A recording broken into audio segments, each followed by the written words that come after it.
नमस्कार, मी सचिन रेड्डी. नमस्कार, मी मेघना. स्वागत आहे तुमचं आमच्या चॅनलवरती. आज आम्ही आलेलो आहोत शेळफाटा येथील श्री गणेश घोळ मंदिर येथे.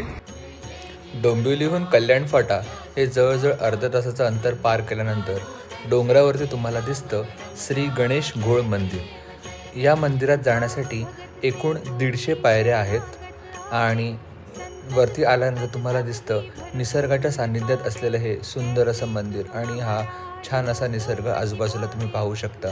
आणि त्याच्याही पुढे गेल्यानंतर ही जी कमान आहे, या कमानीतून आत आल्यानंतर तुम्हाला दिसतं हे सुंदर असं गणेश मंदिर. या मंदिरामध्ये छोट्या छोट्या गणेशाच्या सुबक अशा मूर्ती आहेत ज्या तुम्हाला पाहायला मिळतील आणि इथे जी शांतता आहे त्यामुळे मन एकदम शांत आणि प्रसन्न होतं. तर या मंदिराला नक्की भेट द्या आणि व्लॉग आवडला असेल तर लाईक, सबस्क्राईब आणि शेअर करायला विसरू नका.